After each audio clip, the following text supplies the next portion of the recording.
Info dump time. I am a little winded because I ADHD'd a cup of water onto my laptop and some crafting stuff, but it's okay. I was just trying to find the thread I need because I'm gonna, where did I put it? Hold on, got it.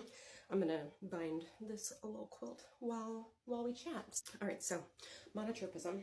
This is something that I know people are pretty interested in, especially since the questionnaire came out. And it is a pretty nifty questionnaire. Both ADHDers and autistics are pretty high in monotropism. And do you want to see what I'm doing while I do this? Both will score high as separate populations, but when you smash them together into an ADHDer, it goes even a little higher on the average.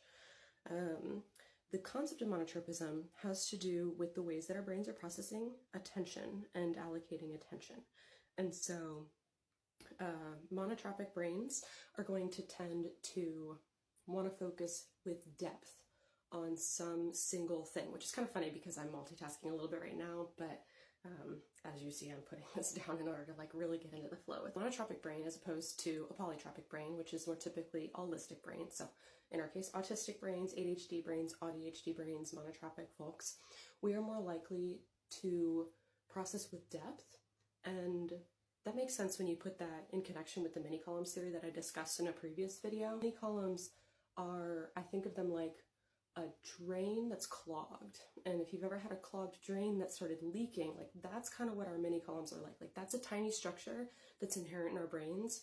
And when information, sensory information comes in to our brains, it passes through these mini columns, but they don't allow that information to go through rapidly, in the case of autistic brains at least. And so the information comes in and it like lingers.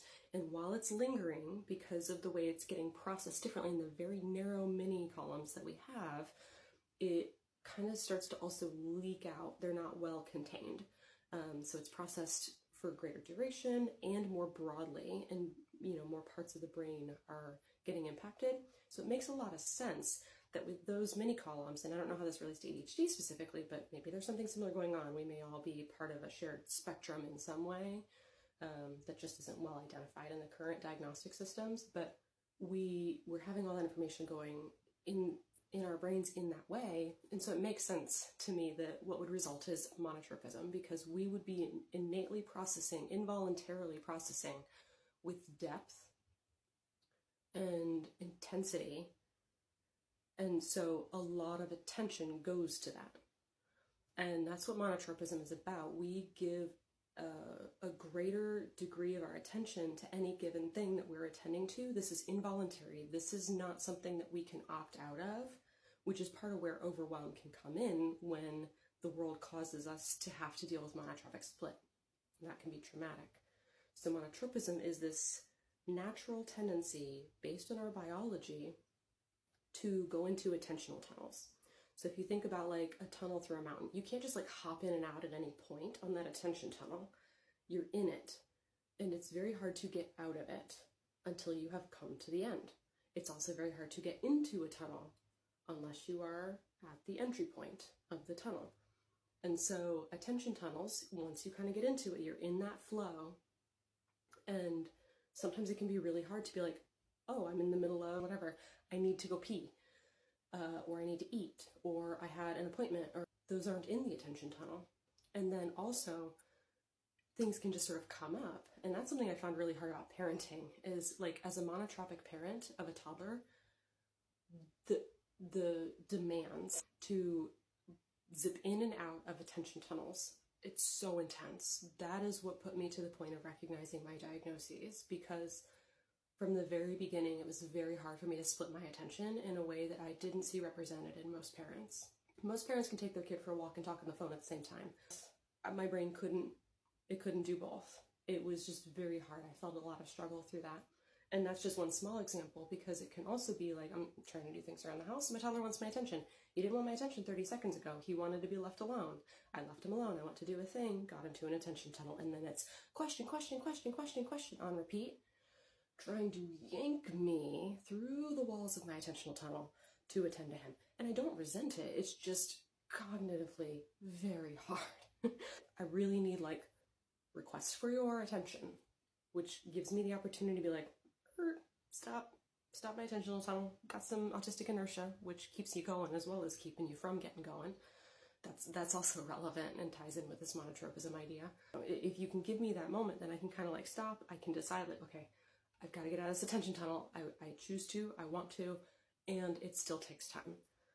It's still not like as much as I want to, as important as it might be, my brain doesn't switch gears quickly. And that's part of monotropism, because we're in that attention tunnel and we've allocated to a deep degree our attention to whatever that thing is.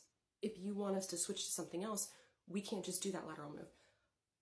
Polytropic brains, on the other hand, more holistic brains, non-ADHD brains, they are able to just allocate their attention across more things, sort of as a standard format for how their attention works.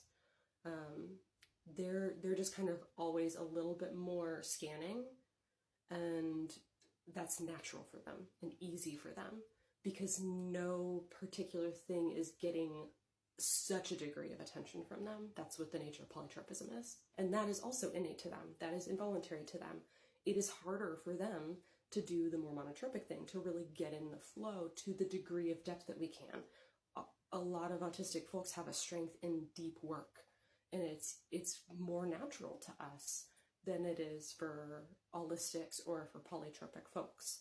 So, you know, when we think about like strengths, it doesn't have to be like ADHD is my superpower, but we do have strengths. Like, society easily overlooks that, but that's actually a really important part of our experience that we can use to support our mental health when we validate. Like, we are able to do some things really well, and we might have spent a lot of our lives being told about the things we don't do so well or the ways in which we failed.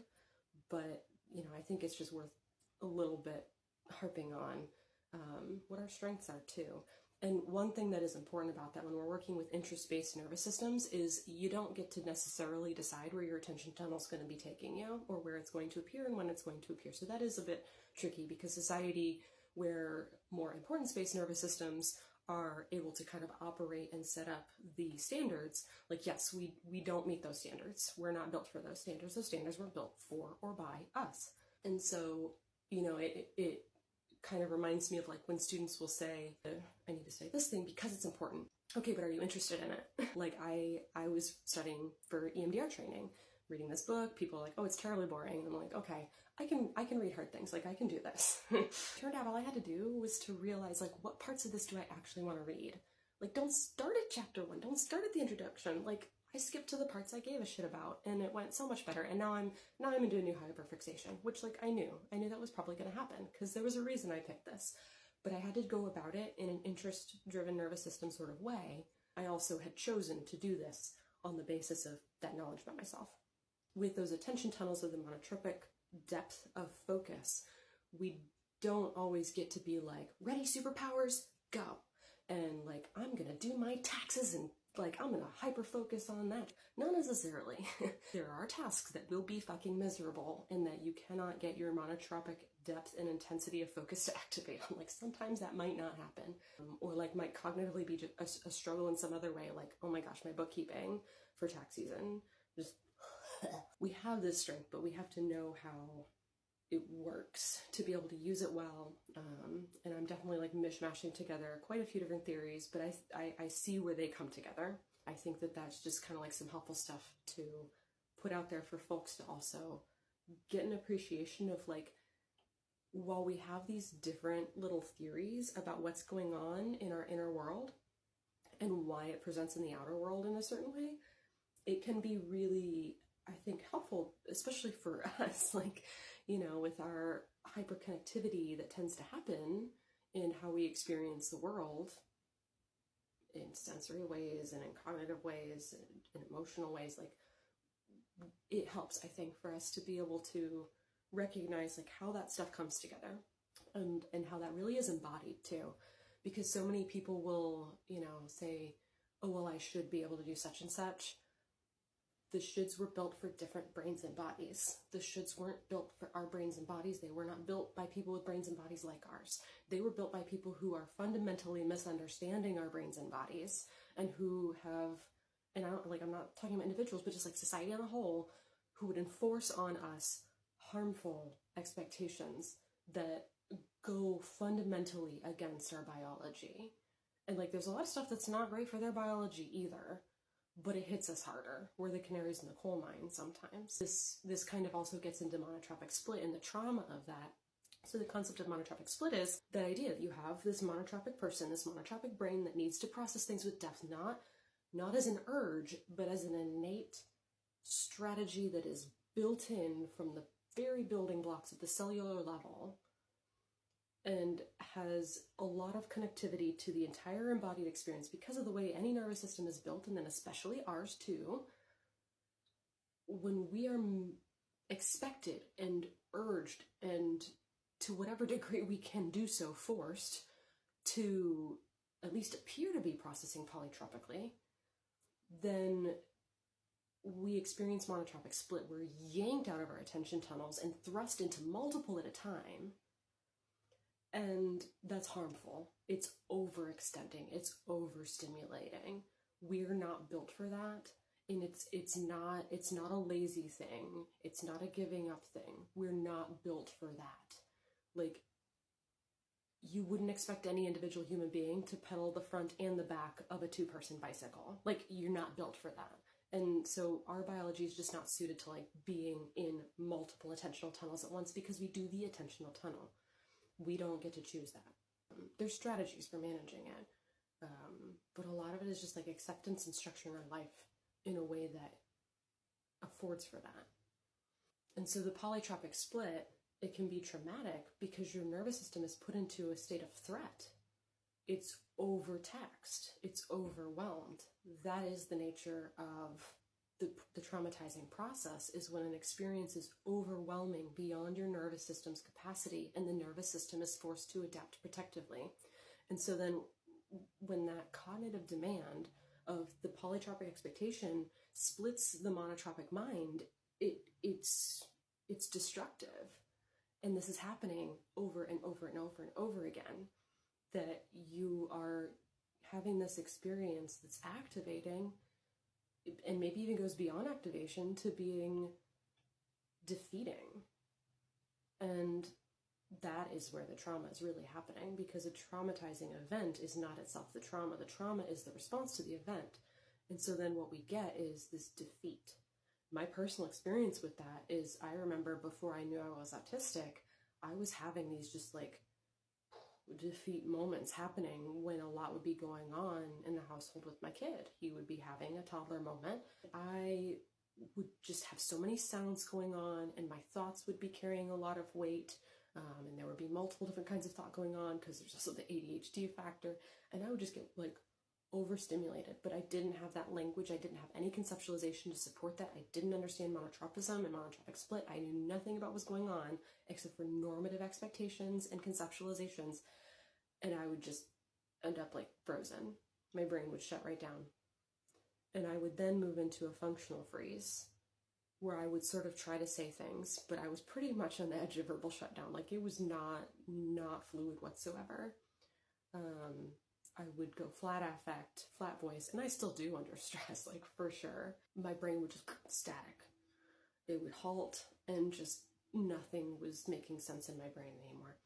And that experience was a trauma, a little t trauma, each time it happened. And, you know, to be clear, like, this is not my kid's fault. My kid's just being a tiny kid. He has every good right in the world to do that. I want him to be able to do that.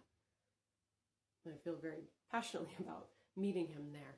But if my own needs are not met, it's very much harder. And so understanding my monotropic needs has really helped.